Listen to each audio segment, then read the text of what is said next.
Olá, um ótimo dia para você. No Câmera 4 de hoje, a realidade dos conflitos no Maranhão. Comunidades e povos tradicionais sob constante ameaça, o que leva o Estado a ser um dos líderes em número de casos de violência no campo. E o que está sendo feito para mudar essa realidade?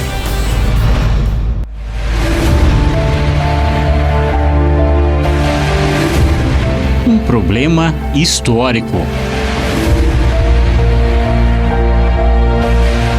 A intenção foi a de apresentar dados sobre a realidade dos conflitos de terras no Maranhão. Somente esse ano, 9 trabalhadores e trabalhadoras rurais foram mortos no campo. Segundo o relatório da Comissão Pastoral da Terra, o Maranhão ocupa o segundo lugar em número de casos de violência no campo, perde apenas para o estado do Pará. Apostas em setores como o agronegócio incentivaria esse tipo de situação. É uma aposta crescente no agronegócio, né?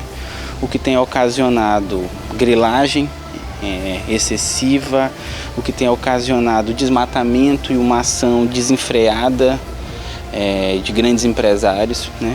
E, consequentemente, a expulsão de pequenas comunidades. Além de movimentos sociais, representantes de povos tradicionais que sofrem com os casos de violência também participaram da coletiva. Rosa é da comunidade Tremembé, do município de Raposa. São vidas ameaçadas. Todos aqueles que buscam seus direitos têm suas vidas ameaçadas, né? E a gente está vendo aí o alto índice de violência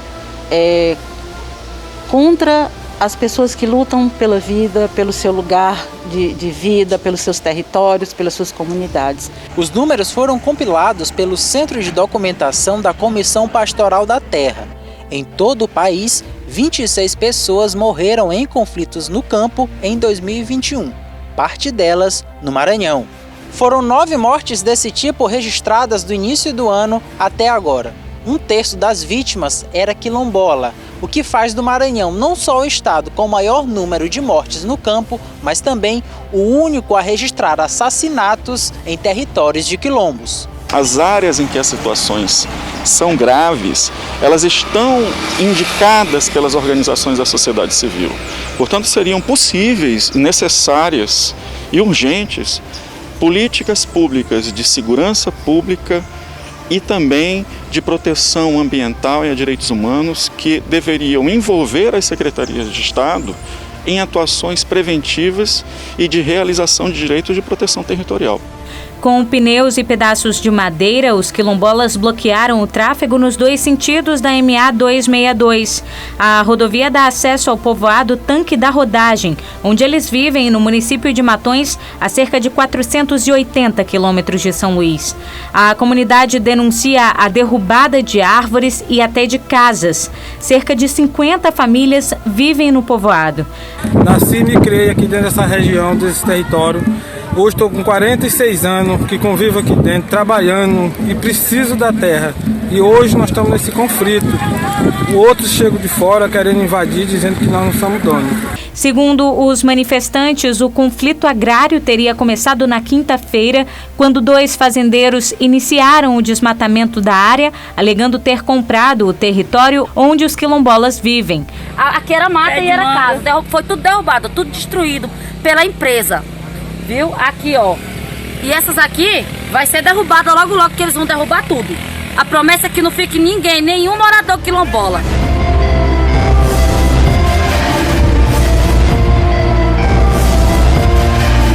O tema voltou a ser discutido nas últimas semanas. Um projeto de lei que autoriza a mineração e a construção de hidrelétricas em terras indígenas está em tramitação no Congresso Nacional. A nova lei também abre a possibilidade das aldeias explorarem as terras em outras atividades econômicas, como agricultura e turismo, provocando protestos de lideranças e artistas. É fundamental que haja dentro do jogo político um freio e que impeçam essa barbaridade que está na iminência de acontecer. A responsabilidade dos senhores aqui do Senado, das senhoras aqui do Senado, é imensa.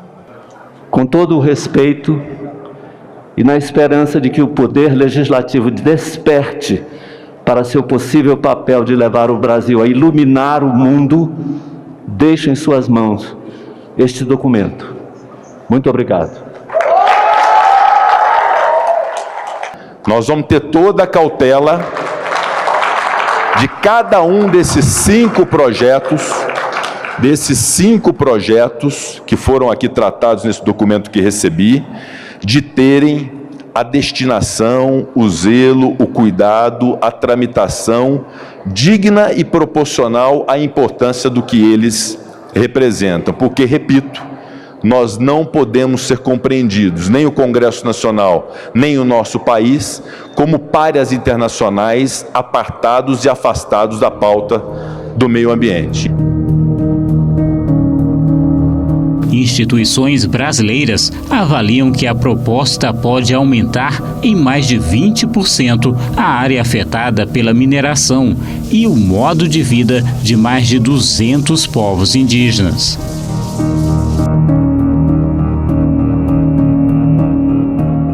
Este professor e pesquisador acompanha a situação dos povos indígenas no Maranhão e a realidade mudou bastante, especialmente nos últimos anos. O que gera, quer dizer, bom, a terra indígena Governador em 2014 estava cercada por quase 18 assentamentos. Então, aquela região é uma região que vive, sobretudo, de atividades ligadas ao agronegócio, né?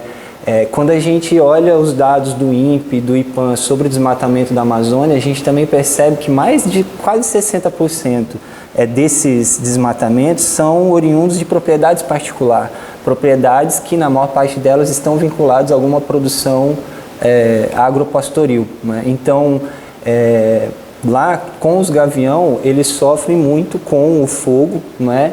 Com o desmatamento, que andam sempre de mão dadas, né? A gente tem tanto a ação de setores ligados ao agronegócio, a atividades agropastoris, quanto a ação também de madeireiros, né?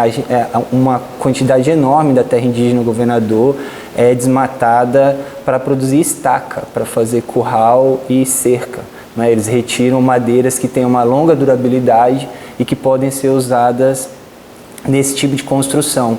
E é um tipo de ação que circula num raio de 100 quilômetros, não é? É o que os indígenas pensam e a nossa interpretação, porque ela ocorre, como que eu posso dizer, são apenas as madeiras usadas para esse tipo de atividade de construção civil que são retiradas.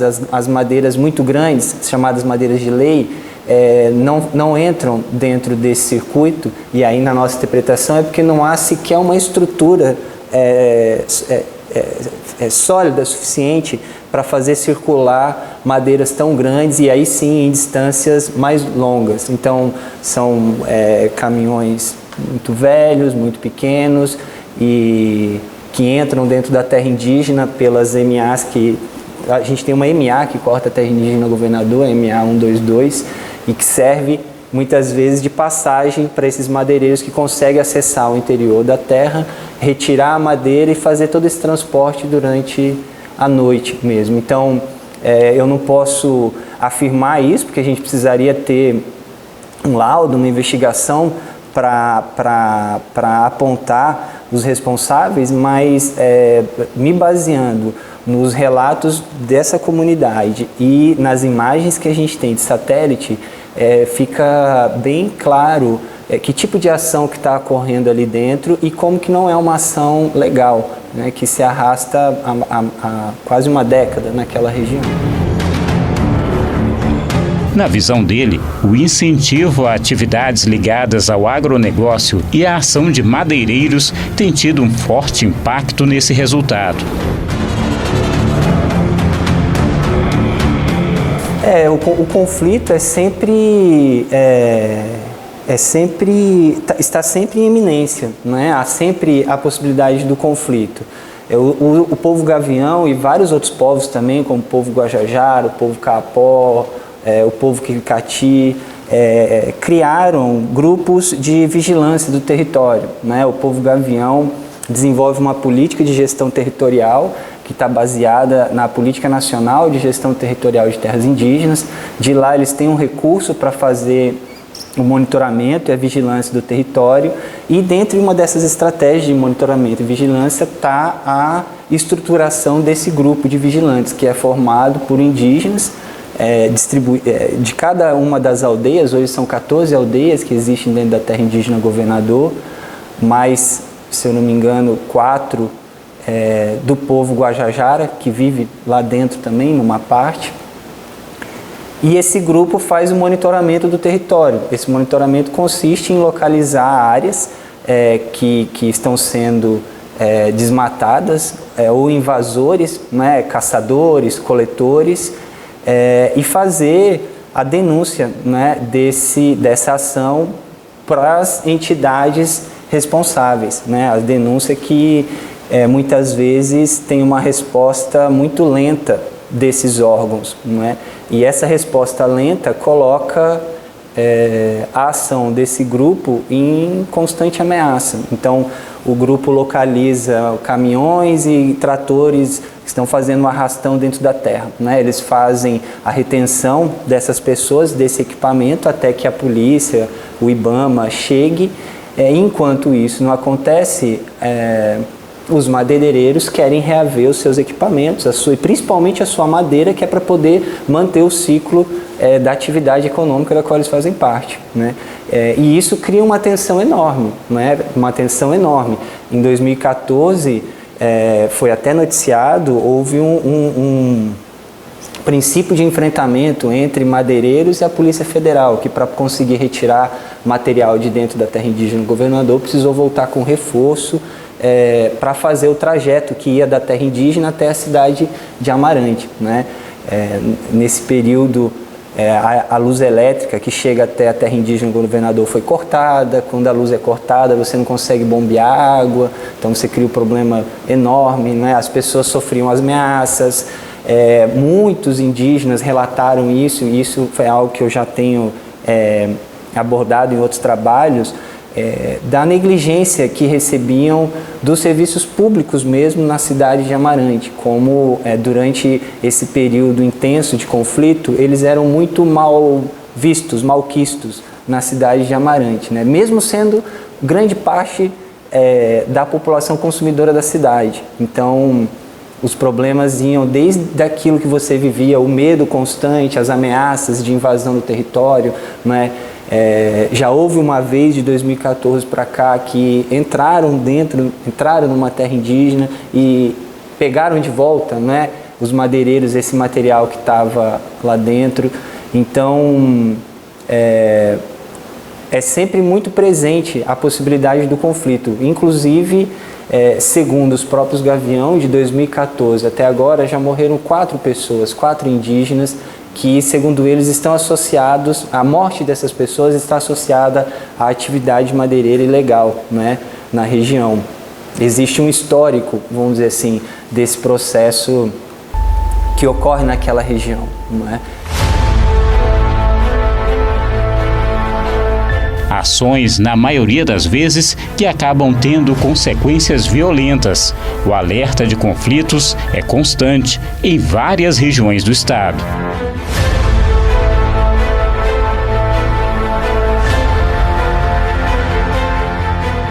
Se a gente olhar o que estava dizendo, não é, os dados climatológicos de georreferenciamento e as pesquisas com esses grupos, não está melhorando, né? Ela está piorando. Durante a pandemia, o saque dentro das terras indígenas foi intensificado, né? Os dados sobre desmatamento, fogo e mineração durante os últimos 2 anos, né, do atual governo, e que coincidiram com o momento de pandemia, estão todos em ascendência, né? São todos acima daquilo que a gente vivia há 2, 3, 4 anos atrás. Então a gente tem claramente como dizer que nos últimos 2, 3 anos houveram vários fatores que associados, né, intensificaram esse processo de esbulho das terras indígenas e das terras onde vivem essas comunidades. Um cenário que não apresenta sinais de melhora, caminha no sentido contrário, apesar dos alertas.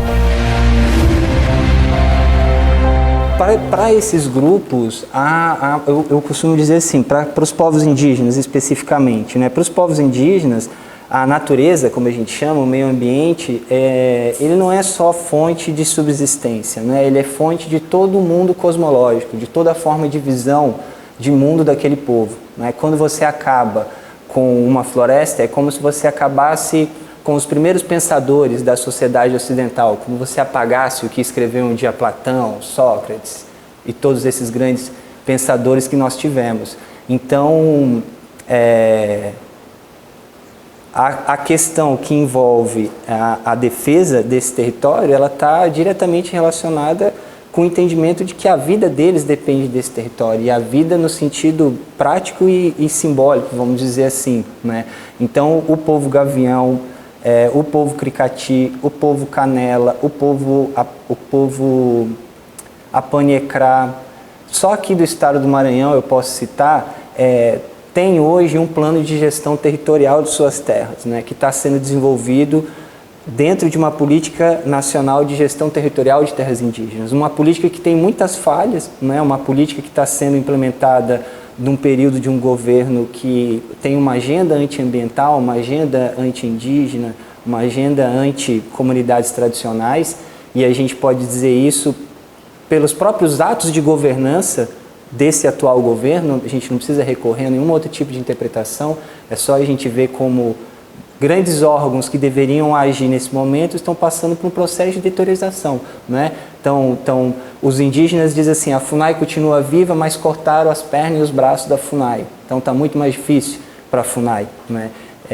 E mesmo dentro desse contexto todo, eles têm tentado gerir o seu próprio território, né? Seja desde ações que tomam a forma de manifestações, né, em espaços públicos, em espaços não governamentais, nas próprias ruas, né, dentro dos movimentos, e seja também dentro do seu próprio território com esse sistema de manejo, né? O povo Gavião, por exemplo, tem um sistema de manejo hoje da terra que é dividido em eixos. Então a gente tem o eixo de vigilância do território, o eixo de manejo de recursos naturais, o eixo de geração de renda e um eixo de educação socioambiental.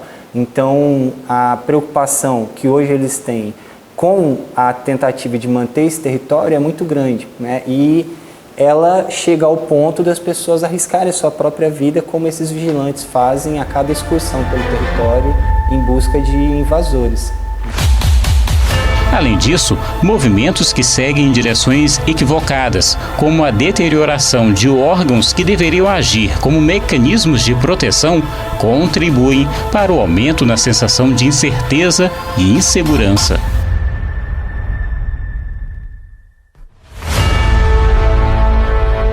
Tem um pensador, um teórico, um grande líder indígena, Ayrton Krenak, que ele tem uma fala, eu não lembro se está no livro, em algum local, que ele diz que na realidade o fim do mundo, o fim dos tempos já chegou, né? Nós já vivemos o fim do mundo. E aí se você para e pensa nas grandes mudanças climáticas, na guerra, nas mazelas sociais que nós continuamos enfrentando, depois de tanto tempo, a gente pensa que ele está coberto de razão, que realmente o fim do mundo chegou. Mas é preciso aprender, como os povos indígenas aprenderam, a como sobreviver nesse fim do mundo, né? Como criar vida no meio de escombros. E isso os povos indígenas e essas comunidades fazem há pelo menos 500 anos, né? Há 500 anos eles sofrem esse processo. Há 500 anos eles sofrem o risco do fim do mundo, não é? Basta saber quanto tempo a gente vai aguentar, não é? Para aprender a gerar vida no meio desses escombros, que é onde a gente vive. Então eu acredito que entender que estamos vivendo um momento caótico é extremamente importante para impulsionar ações propositivas dentro desse contexto, né? É assim que esses grupos tem agido até hoje. Até hoje, a forma como eles ocupam o seu território é a melhor maneira de explicar como é possível conviver sem causar uma degradação profunda no ambiente do qual a gente faz parte. Agora eu tenho um recado para você. Já pensou em morar pertinho da praia, pagando prestações que cabem no seu bolso? Chegou a sua hora. O Costa Araçagi Condomínio Clube é para você. ITBI, registro grátis, condições especiais e facilidade no seu financiamento. Área de lazer completa, apartamentos de 45 e 47 metros quadrados. Chame no WhatsApp para fazer o melhor negócio da sua vida. 98 99109 0335 ou 98 99188 4845, ou ainda aponte a câmera agora mesmo no QR Code que está aparecendo aqui na tela e fale imediatamente com um de nossos corretores. Seja para investir ou morar, o Costa Araçagi é o lugar. Um empreendimento Franer e Tenda. Dona Kate, o apartamento da senhora é babado. Tem até vista pro mar e é pertinho da praia. Um escândalo. Minha irmã, morar aqui no Costa Araçagi Clube foi a melhor decisão em toda a minha vida. E olha, eu paguei R$ 2.300 de entrada e as taxas foram todas gratuitas. Tu acredita? Tudo bem facinho. Entendi, Dona Kate. É barato mesmo. E tem segurança, aqui tem piscina, tem espaço pra festa, tem quadra.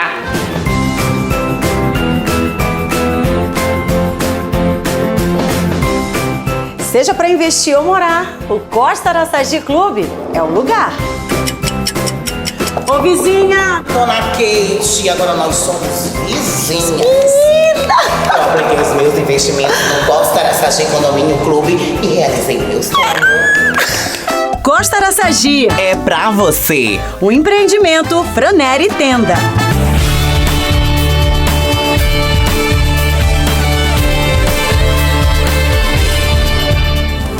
Estamos de volta com o Câmera 4, que hoje busca entender o que levou o Maranhão a ser um dos líderes em números de casos de violência no campo.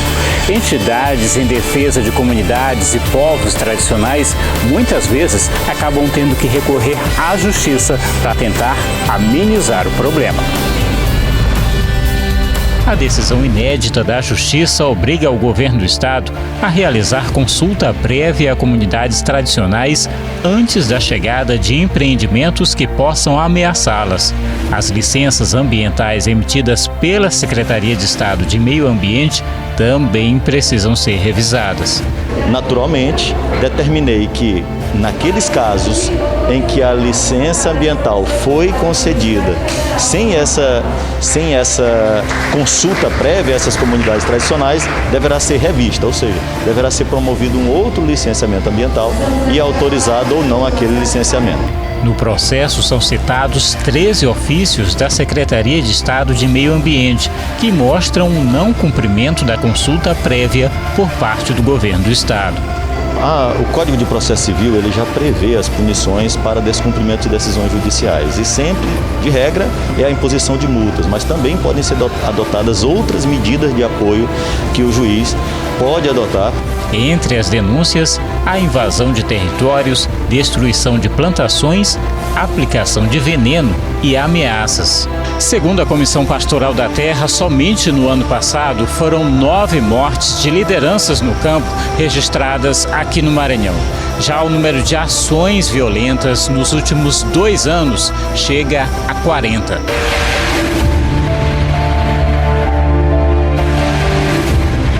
A Federação dos Trabalhadores Rurais, agricultoras e agricultores rurais do Maranhão segue acompanhando a ação.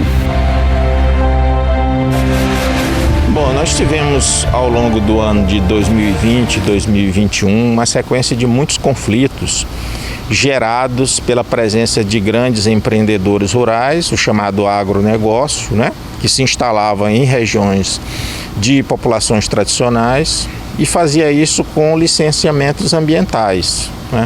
O que nos chamou a atenção era que esses licenciamentos ambientais eram feitos da forma mais rápida possível e com um nível muito precário de informações. A própria SEMA ela não tinha como dizer se ali naquela área havia comunidades instaladas ou não.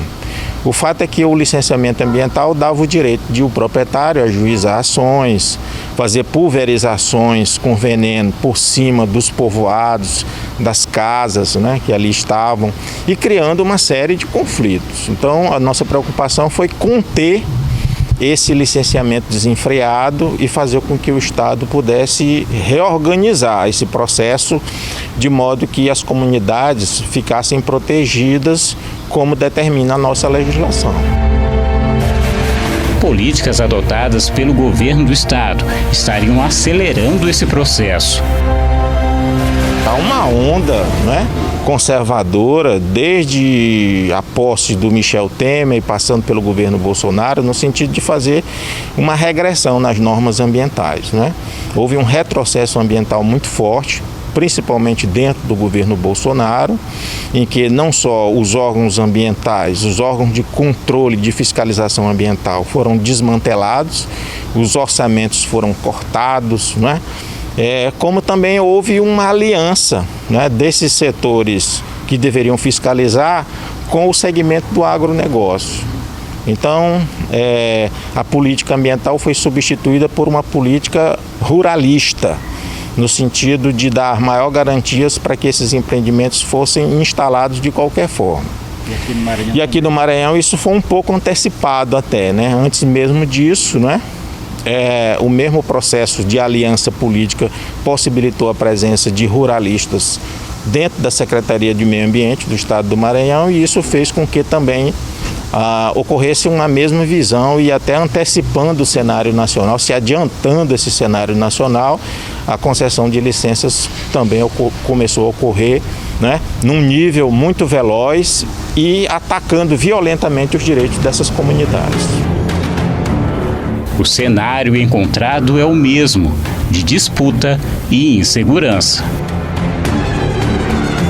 Olha, em que pese haver já a decisão do juiz da Vara de Interesses Difusos e Coletivos, no sentido de obrigar a SEMA a rever essas licenças ambientais, ainda continuam, né, os conflitos ocorrendo. Até que o governo do Estado faça isso de forma muito pragmática e se reorganize para poder contemplar não só o direito à consulta prévia, mas também a possibilidade de que essas comunidades sejam protegidas através de um licenciamento mais cauteloso. Enquanto isso não ocorrer de forma prática, os conflitos estão operando do mesmo jeito, ou seja, os empreendedores estão avançando sobre áreas de apossamentos antigos, comunidades tradicionais continuam sendo despejadas. O exemplo, por exemplo, da comunidade de Bom Acerto, em Balsas, agora recentemente, né? Nós estamos falando de pessoas que estão há mais de 60 anos na terra, nós não estamos falando de invasores. Então são comunidades tradicionais que têm uma legislação específica, protetiva, mas que isso não é obedecido pelos órgãos estaduais, né? Isso é colocado de lado e em função disso se sobrepõe o interesse dos grandes empreendedores. Então a ambiência é de muito conflito, nós já estamos voltando ao pico, à ponta, né, dos conflitos a nível nacional. Nós voltamos a ser os campeões de conflito, né? Até o ano passado a gente estava na segunda posição e já estamos retomando, né, esse campeonato nacional depressivo, eu diria assim, né, em termos de violência fundiária no estado do Maranhão. Isso para nós é muito triste.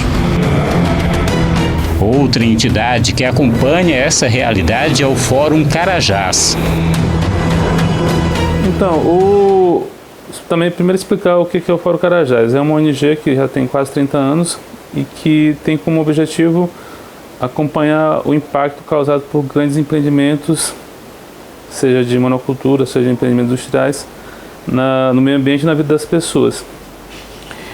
E nos últimos anos a gente tem percebido um incremento no número de conflitos agrários e ambientais no Maranhão.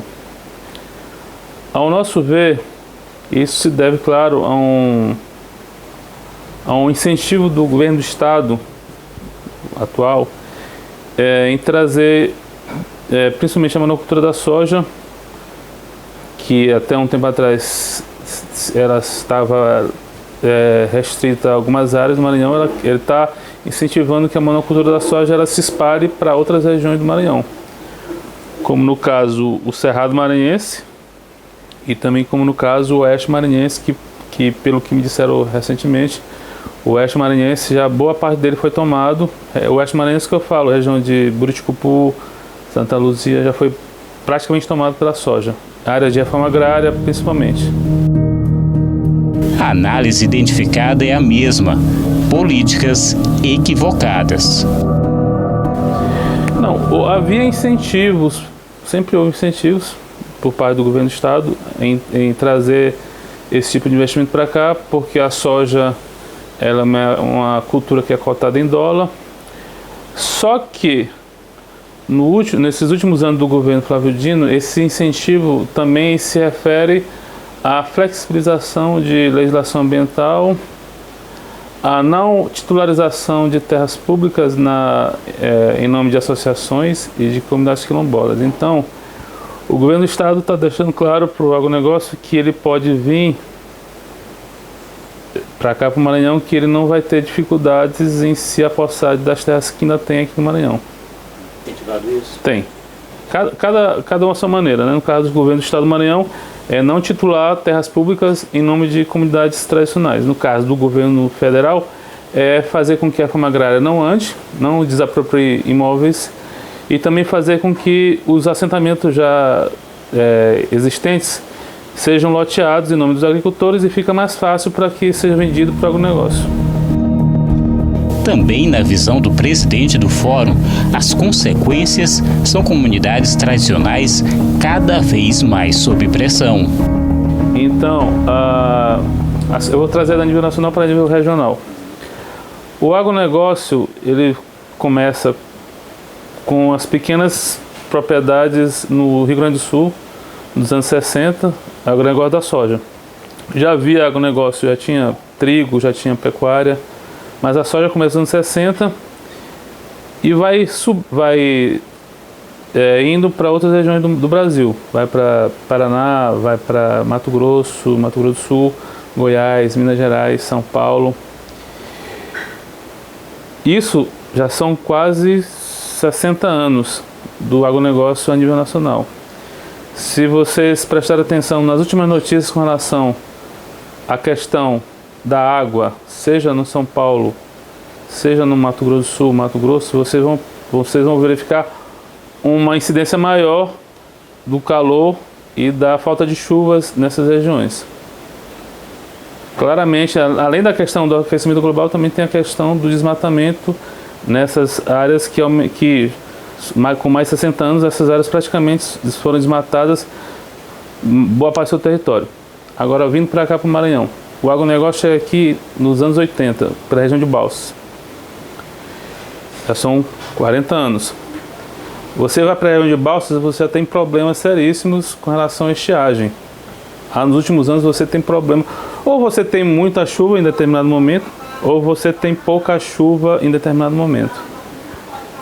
A gente vai verificar que se esse avanço da soja continuar como está se verificando, a gente pensa que futuramente esse problema de seca, de falta de chuva, vai se configurar ainda mais na região do Maranhão.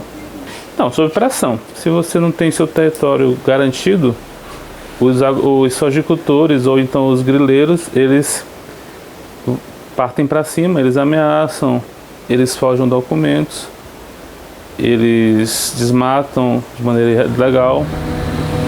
É assim que ocorre. Ele lembra que a ligação dos povos com o território é forte, mas algumas questões também precisam ser avaliadas.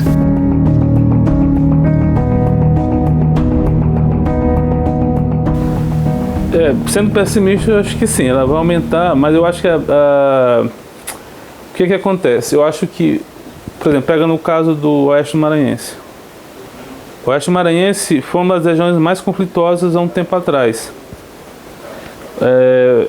Na época da pecuária, na época da devastação da floresta, houve vários conflitos. Foram desapropriadas várias áreas. Mas aí, como a gente comentou, não houve assistência, tanto da parte do governo federal como da parte do governo estadual, e eles acabaram vendendo suas posses, seus lotes para o agronegócio. Provavelmente, o que ocorreu lá, primeiramente conflitos e depois uma certa paz do agronegócio com a agricultura familiar, pode ocorrer também no leste maranhense, no Cerrado Maranhense. A grande questão é o seguinte, tem um problema nisso, é que no caso do leste maranhense você tem muitas comunidades quilombolas. E a lógica da comunidade quilombola não é a mesma lógica das comunidades de agricultura familiar. As comunidades quilombolas, elas têm uma relação mais intrínseca com o território. Elas não abrem mão do seu território. Enquanto que as comunidades rurais têm mais facilidade de vender pela necessidade, mas as comunidades quilombolas não. Elas têm se mostrado mais aguerridas em lutar pelo seu território. Eu posso citar aqui casos na região de São João do Soter, da comunidade Jacarezinho, Peixes, no município de Colinas, em que as comunidades estão sendo acostadas pelo agronegócio, mas elas também têm se mostrado resistentes em não querer abrir mão do seu território. No próximo bloco, o que está sendo construído em busca de soluções e números que estão cada vez mais preocupantes. Até já!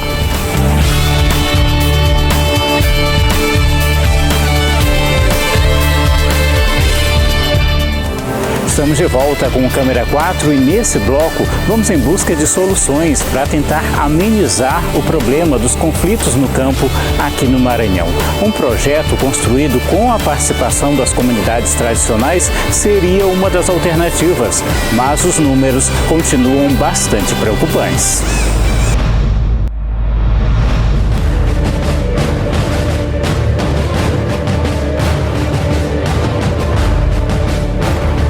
Dados da Comissão Pastoral da Terra mostram que em 2021 o Estado já havia registrado mais de 200 conflitos, envolvendo 20 mil famílias. Em 6 anos, a Comissão Estadual de Prevenção à Violência no Campo e na Cidade registrou cerca de 700 casos de conflitos judicializados. A Comissão de Direitos Humanos da OAB no Maranhão também monitora a situação no Estado e vê com preocupação o cenário atual.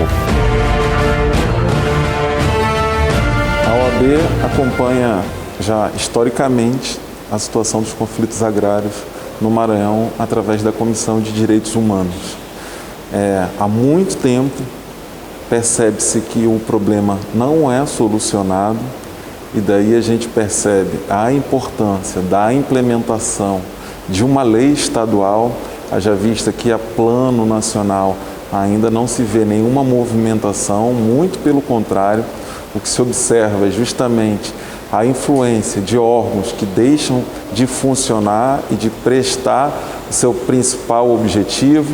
Daí eu preciso falar da FUNAI, a questão indígena, assim como também o IBAMA na questão das multas, da fiscalização, da regularização dessas atitudes que vêm ocasionando essas interferências.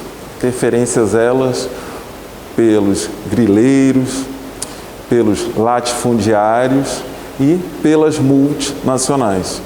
Então, a partir do momento que a gente prevê uma série de medidas para a prevenção e o combate desses conflitos agrários, a gente tem que pensar na construção e na aceitação dessa lei que foi construída coletivamente, já foi entregue ao governador Flávio Dino, mas precisa ser entregue a todos os poderes do Estado, para que a gente possa ter atendido todos os desejos e dar preferência à regularização das terras no Maranhão, mas para que isso seja obedecido preferencialmente quilombolas, povos tradicionais e não só esses povos como prioridade, mas todos aqueles que também na cidade, é preciso pontuar que a capital, São Luís do Maranhão, tem uma zona rural de quase 40% do território.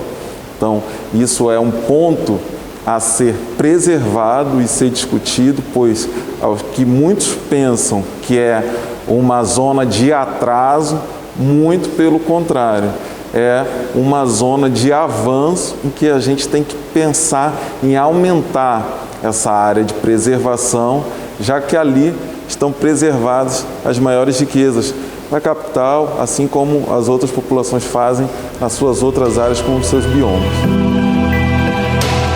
Uma questão histórica de uma sociedade que teria priorizado setores econômicos.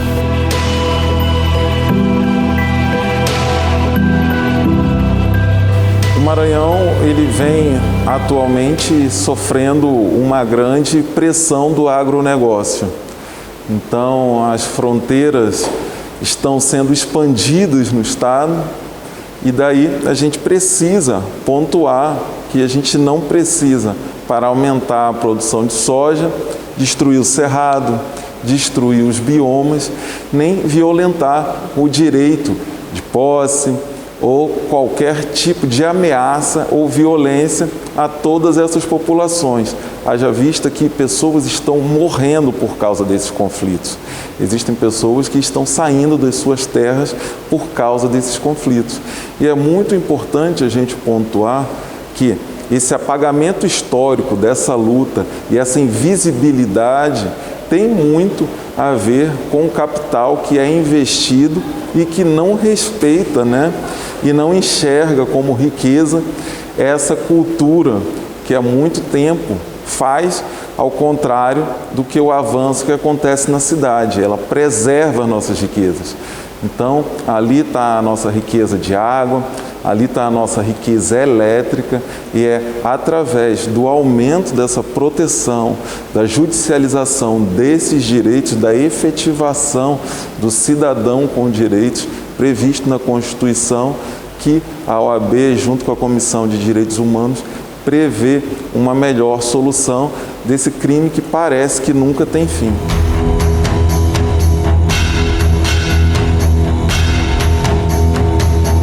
A impunidade, na maioria dos casos, acabaria servindo como incentivo e manchando os territórios.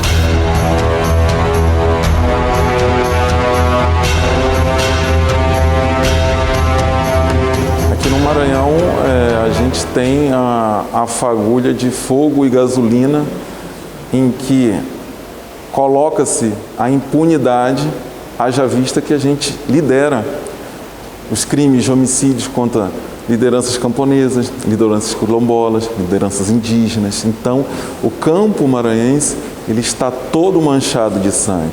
Mais do que nunca, é importante a gente frisar que essas comunidades elas só têm um único mecanismo, que é a resistência. E isso se faz através da luta de associações, de sindicatos e de reuniões. E por isso elas procuram permanentemente e vêm denunciar situações de reintegração de terra, de posse de terra, de invasão, de turbação de posse, aqui na OAB, que também é uma sociedade civil e visa a cada vez mais orientar o Estado.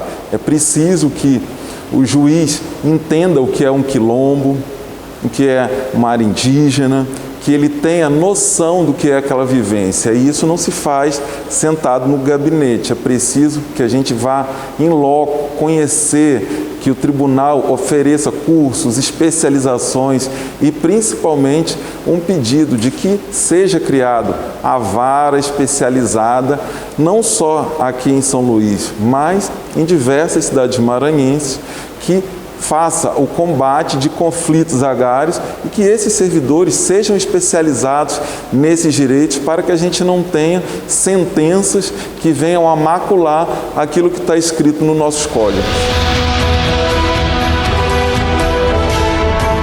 A esperança de mudança poderia estar sendo construída, mas ainda bem longe de se tornar uma realidade.